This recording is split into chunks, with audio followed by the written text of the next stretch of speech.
हम छोटी-छोटी लापरवाहियों की वजह से अपनी ज़िंदगी को नर्क या कह सकते हैं कि जहन्नुम बना लेते हैं।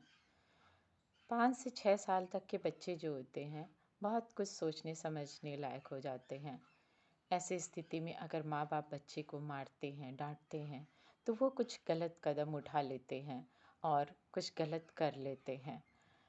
तो मैं इसके संबंध में आपको एक कहानी मैं बताती हूँ कि मेरी एक सहेली थी। उसका बेटा जो है जब भी डाँट खाता था या मम्मी उसे मार देती थी, तो ऐसी स्थिति में वो छत पे जाके काफ़ी देर तक बैठा रहता था या रूम में अपने आप को अकेले रखता था।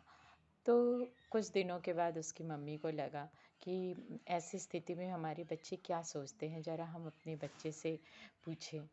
तो उसने पूछा कि बेटा, जब मैं तुम्हें मारती हूँ, डाँटती हूँ, तब तुम क्या सोचते हो?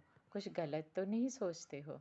तो उस बेटे ने एक बहुत अच्छा जवाब दिया कि माँ, जब तुम मुझे डाँटती हो, मारती हो तो हाँ, मुझे बहुत बुरा लगता है। लेकिन मैं ये सोचता हूँ अगर मैं मर जाऊँगा तो दोबारा जन्म लूँगा और दोबारा जन्म लेके फिर मुझे ऐसे ही जीना पड़ेगा, फिर कहीं छोटे बन के ही जीना पड़ेगा और चलो आज इतनी ज़िंदगी तो गुज़र गई है और आगे की ज़िंदगी गुज़र जाएगी। ये दोबारा मैं जन्म लूँगा तो फिर यही संघर्ष मुझे फिर से झेलना पड़ेगा।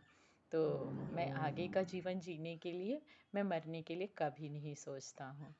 और वो ये भी कहता था कि अगर मैं भाग जाऊँगा तो मम्मी जो मुझे अच्छी-अच्छी पूड़ियाँ खिलाती हैं और सब कितने प्यार से सभी लोग रखते हैं, डाँटते-मारते तो कम ही है, लेकिन कितने प्यार से रखते हैं, कितनी सुख-सुविधा मिलती है, ये सुख-सुविधा हमें बाहर नहीं मिलेगी।